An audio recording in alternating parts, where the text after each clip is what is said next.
Imaginez deux personnes. La première a un score de crédit de 820 et 4000 dollars à la banque. Ça semble impressionnant, non? L'autre a un score de 620 et 80 000 dollars qui dorment là. Qui gagne vraiment à ce jeu? Voilà le truc. Le score dont tu te vantes mesure peut-être en réalité une toute autre partie, mon ami. Cette personne à 820 se sent comme une gagnante. Les courriers arrivent, les préapprobations s'accumulent. De petites flèches pointent vers le haut sur son application. Pendant ce temps, la personne à 620 paraît imprudente sur le papier, mais possède un véritable capital dans un vrai compte bancaire. Quand la voiture tombe en panne d'un coup, devinez qui dort vraiment toute la nuit sans panique ni la moindre inquiétude. La plupart des gens ne réalisent pas que le score n'est pas un rapport de richesse. C'est un bulletin de notes évalué par les prêteurs. Les banques applaudissent littéralement quand ton chiffre grimpe. Pas parce que tu gagnes la partie, parce que ce sont elles qui gagnent. Laisse-moi t'expliquer le mécanisme caché que personne n'a pris la peine d'inclure dans ton programme d'éducation financière au lycée. Commençons par le mythe. Quelqu'un vous a dit que le score de crédit équivaut à votre santé financière? Un professeur, un parent, un influenceur? On dit que si vous gardez ce chiffre élevé, la vie devient moins chère, le loyer plus facile, les prêts plus avantageux, vous devenez responsable. Mais voici la vérité. Le FICO n'a jamais été conçu pour mesurer à quel point vous gérez réellement bien votre argent. Il a été créé en 1956 par Fair, Isaac Company pour aider les prêteurs à choisir à qui accorder un crédit. C'est toute l'histoire de son origine. C'est un outil pour les banques qui utilisent ton comportement comme matière première pour te noter. Quelque part en chemin, on nous a convaincus, nous les consommateurs, que c'était notre note, notre identité, notre insigne d'honneur. Voici ce que personne ne vous dit. 4 des 5 éléments que votre score mesure récompensent une seule chose: être endetté, ne pas être riche. Endetté. Regardez, l'historique de paiement est bon, payez vos factures. Mais ensuite, regardez le reste. Montant dû, durée de l'historique de crédit, nouveau crédit et diversité du crédit. Traduction, combien vous devez en ce moment même? Depuis combien de temps vous la devez? Si vous en cherchez davantage, si vous avez collectionné différents types de dettes comme des cartes Pokémon, le système ne sait même pas que vous existez, à moins que quelqu'un ne perçoive activement des intérêts sur votre dos chaque mois. Tes parents répètent la règle parce que leurs parents l'a répétée. Ton école la répète parce qu'une banque a financé la brochure. La personne moyenne confond un bon score de crédit avec la réussite financière, tout comme les gens confondent être occupé avec être productif. Puis un paradoxe fait voler toute l'histoire en éclats. Voici le paradoxe, et vous reconnaîtrez peut-être les deux types. Il existe un vrai Américain qui a remboursé sa maison, conduit une voiture d'occasion et garde 6 chiffres placés dans des fonds indiciels. Pourtant, son score de crédit stagne dans les 600 bas, parfois officiellement qualifié, pour reprendre les mots exacts du secteur, de médiocre. Pendant ce temps, un fauché de 28 ans possède 3 cartes de crédit, un prêt automobile, un prêt personnel et une carte de magasin. Il loue son appartement et il peut être assis à 8h10. Il doit de l'argent à tout le monde, il ne possède rien. L'algorithme le qualifie d'élite. Pourquoi? Parce que le taux d'utilisation, l'un des principaux critères de calcul du score, vous récompense lorsque vous conservez des soldes impayés. La durée d'historique vous récompense de ne jamais clôturer une ligne. La diversité des crédits vous récompense de cumuler différents types de prêts. Ce chiffre ne mesure pas du tout votre richesse. Il mesure votre rentabilité pour le prêteur, tout simplement. C'est la note que les banques vous attribuent en tant que client, pas celle que la vie vous donne en tant que véritable épargnant. La statistique la plus folle. Les ménages ayant les meilleurs scores affichent aussi certains des niveaux d'endettement total les plus élevés du pays. Non pas parce qu'ils sont négligents, parce que le jeu l'exige littéralement. Voici le mécanisme que personne n'explique à voix haute. Décomposons le mécanisme élément par élément. D'abord, la diversité du crédit, le facteur qui vous récompense pour la variété. Pour tirer le meilleur parti de tout ça, on vous incite gentiment à détenir des prêts à tempérament, des crédits renouvelables et peut-être un prêt immobilier. Alors le système murmure: Prends un crédit auto dont tu n'avais pas besoin. Finance le canapé. Ouvre la carte du magasin. Chaque nouveau produit de crédit devient une ligne supplémentaire qui améliore votre dossier. Deuxièmement, la durée de l'historique compte énormément. Cela vous récompense de ne jamais fermer vos comptes. Cette vieille carte avec ses 99 $ de frais annuels reste ouverte. Celle que vous n'utilisez pas, la fermer fait baisser votre score. Alors vous la gardez et vous payez les frais, année après année, uniquement pour protéger la note. Troisièmement, chaque nouvelle demande de crédit vous pénalise dès que vous cherchez à comparer les offres. Envie d'un meilleur prêt auto ou de refinancer votre hypothèque? Chaque demande ferme fait baisser votre score. Alors les gens arrêtent de comparer. Ils acceptent la première offre. C'est exactement ce que veut le prêteur. Quatrième point, et c'est sournois, la psychologie. Les applications bancaires modernes ont transformé votre score en machine à sous, avec des flèches colorées et des confettis. Les notifications push célèbrent « Votre score a grimpé de 7 points ». C'est une boucle de dopamine qui vous transforme en jeu pour vous pousser vers des comportements générateurs de frais. Cinquièmement, les frais eux-mêmes, les frais annuels, les intérêts, les frais de retard, les frais de transfert de solde, les frais d'avance de fonds, les frais de transaction à l'étranger. Côté commerçant, les frais de transaction sont intégrés au prix de tout ce que vous achetez, dans chaque magasin. Chaque point de fidélité à ce système est un petit transfert de votre poche vers les bénéfices trimestriels de quelqu'un. La banque ne t'aime pas en retour. Elle aime la fiabilité de ton paiement mensuel. L'argent intelligent inverse la donne. Voici le recadrage qui change tout. Arrêtez de lire le score comme une mesure de vous-même. Lisez-le comme un levier. C'est une mesure de votre attractivité aux yeux des prêteurs. Voilà, c'est tout ce que c'est, rien de plus. Ce n'est qu'une note de fiabilité d'emprunteur. La vraie richesse, c'est autre chose. C'est l'écart entre ce que vous possédez et ce que vous devez. La vraie richesse, c'est le nombre de mois pendant lesquels tu pourrais survivre sans aucun revenu. La vraie richesse, c'est ennuyeux. Il ne fait pas vibrer votre téléphone, il n'est pas accompagné d'un indicateur en couleur. Et voici la chute que la plupart des gens ne saisissent pas. Les acheteurs contents qui règlent leur voiture intégralement, sont propriétaires de leur logement, ne portent aucun solde, invisible pour l'algorithme. Non parce qu'ils ont échoué, mais parce qu'ils ont été diplômés. Ils ont cessé d'être une matière première utile pour la machine à prêter. Vous êtes-vous déjà demandé pourquoi les prêteurs inondent les personnes ayant un score dans les 780 d'offres préapprouvées? Ce n'est pas parce qu'elles sont les plus sûres, c'est parce qu'ils représentent le juste milieu parfait. Assez élevé pour être éligible, assez humain pour parfois laisser un solde impayé, assez ambitieux pour dire oui à un plafond plus élevé. Cette pile dans la boîte aux lettres n'est pas une récompense, c'est un filet de pêche. Le coût caché de la course aux 850, ce n'est pas seulement les intérêts, c'est l'énergie mentale que vous brûlez à le suivre.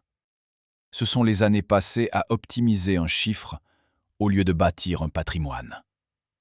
Voyez ce que 20 ans coûte vraiment. Voici Sam, le chasseur de scores. Il a 30 ans et son unique but dans la vie est un seul chiffre parfait. Un score de crédit de 850.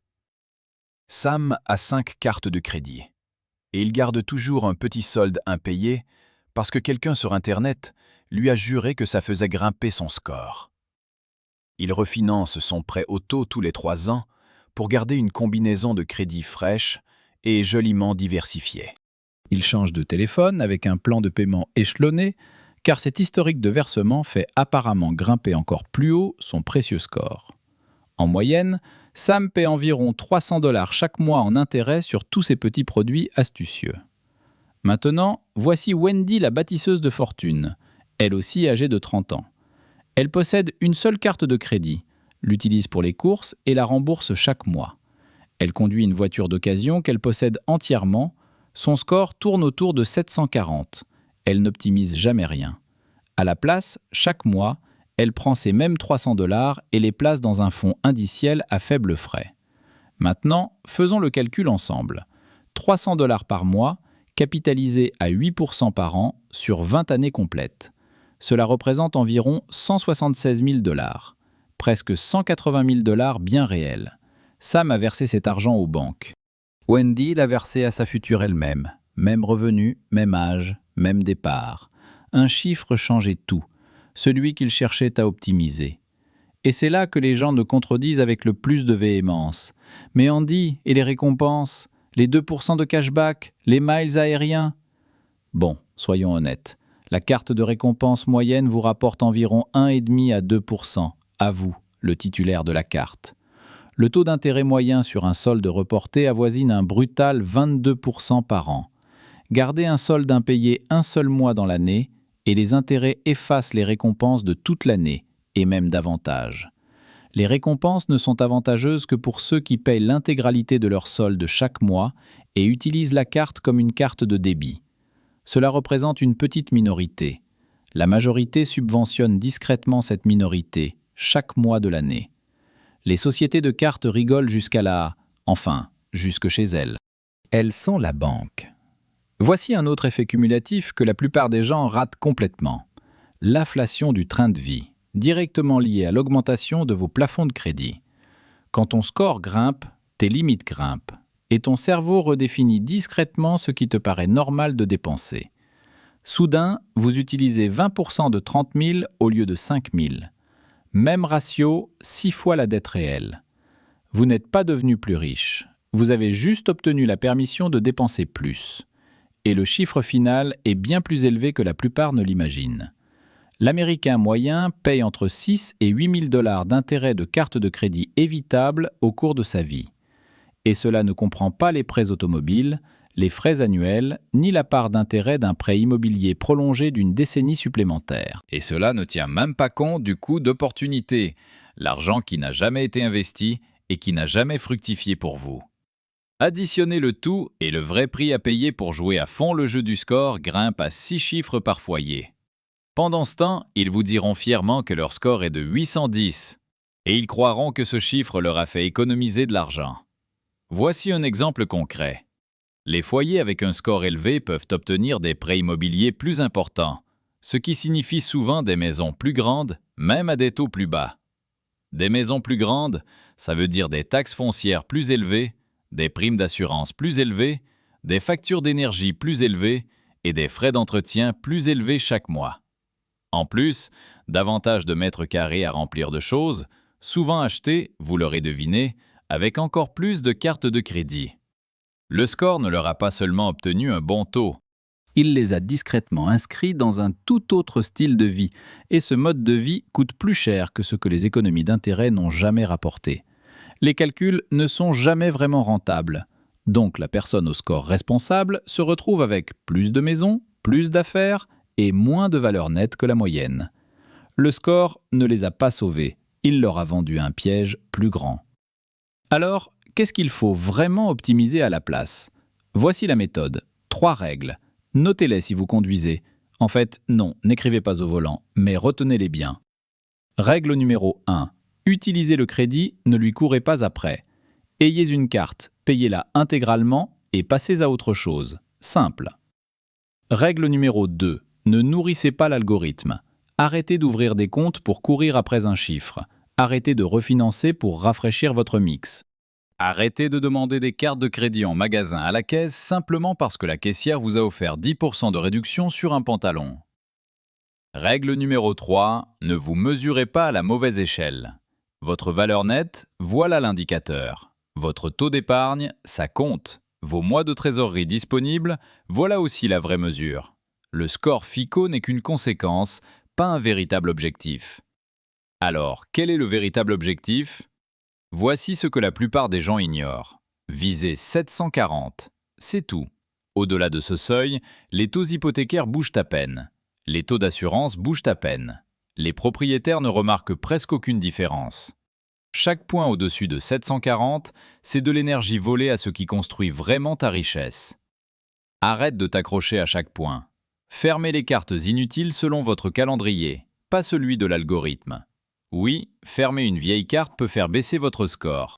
Si vous ne demandez pas de prêt immobilier dans l'année qui vient, quelle importance? La baisse est purement cosmétique. Les frais annuels que vous évitez, c'est de l'argent bien réel. Et voici la règle qui discrètement change tout pour vous. N'empruntez que pour ce qui prend de la valeur ou génère des revenus. La liste est courte. Un logement que vous habiterez vraiment. L'éducation avec un vrai retour sur investissement. Une entreprise avec un plan concret. C'est à peu près toute la liste. Voilà, c'est tout. Tout le reste, la voiture, le canapé, les vacances, le téléphone, le mariage, c'est de la dépense de style de vie, pas de l'investissement. Le financer signifie que vous avez payé plus cher pour la même chose et loué la différence à un parfait inconnu.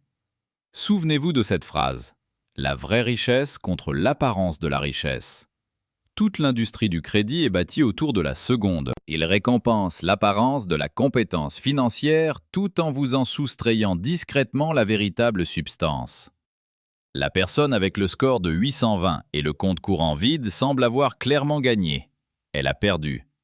Lentement, un prélèvement automatique à la fois. Voilà le coût caché de courir après le mauvais chiffre pendant des années. Planifiez un rendez-vous financier mensuel de 15 minutes. Pas 1 heure, pas un marathon de tableur. Juste 15 minutes bien concentrées. Regardez 3 chiffres. Ce que vous possédez, ce que vous devez et la différence. Cette différence, c'est votre valeur nette. Suivez-le chaque mois comme vous suiviez autrefois votre score et regardez votre attention se réorganiser autour de ce qui compte vraiment. Parce que l'attention, c'est tout ce qui compte. Quel que soit le chiffre que tu surveilles, tu finis lentement par optimiser toute ta vie autour de lui. Surveille ton score, FICO. Tu optimises pour la banque. Surveille ta valeur nette, tu commences enfin à optimiser pour toi-même. Voilà le truc, toute cette conversation sur le score est liée à un piège plus large que je veux décortiquer ensuite. Le paradoxe des cartes de fidélité, l'idée que l'on peut s'enrichir en dépensant toujours plus à force d'accumuler des points et des miles. C'est la même illusion dans un emballage plus brillant. Ça fonctionne pour une infime minorité de joueurs vraiment disciplinés. Et elle saigne discrètement tout le monde à petit feu, un paiement, un relevé, une récompense soigneusement marketée à la fois. Si vous avez aimé la façon dont nous avons décortiqué le score aujourd'hui, cet épisode sur les récompenses va vraiment bouleverser toute votre vision des choses. Cela rejoint aussi l'épisode que j'ai fait sur le mythe de la bonne dette, des dettes secrètement déguisées en investissement. Spoiler, la plupart ne sont pas des investissements. La plupart ne sont que de simples dettes déguisées derrière un bien meilleur marketing. Prends du recul avec moi. Voici la définition redéfinie de la richesse que je veux que tu emportes avec toi aujourd'hui. La richesse, ce n'est pas ce qui apparaît sur un score. Ce n'est pas ce qui apparaît dans votre voiture ou votre fil d'actualité. La richesse, c'est ce qui apparaît sur ton compte quand il ne se passe rien d'autre. C'est le chiffre silencieux, le chiffre ennuyeux, celui qui grandit pendant que vous dormez, parce que vous avez cessé, discrètement, de financer la croissance de quelqu'un d'autre. Quand vous actionnez ce levier, arrêtez d'optimiser la note de l'emprunteur pour optimiser celle du propriétaire, tout change. Ton stress diminue, tes options se multiplient, ton toit du futur s'enrichit sans que tu aies à travailler plus dur. C'est toute la vision d'un rapport plus intelligent à l'argent. Avant de partir, une petite demande de ma part qui aide vraiment ici. Si tout cela a changé votre façon de voir votre score, faites-moi plaisir et abonnez-vous maintenant. Chaque semaine, je décrypte un aspect de vos finances que l'industrie préférait vous cacher à jamais. Un mécanisme caché, une supposition renversée, une décision plus posée que vous pouvez prendre avec un regard plus clair chaque semaine. Dans le prochain épisode, nous décortiquerons le paradoxe des cartes de fidélité et montrerons quand les points sont un bonus et quand ils ne sont qu'un appât. Si tu veux continuer à faire des choix financiers,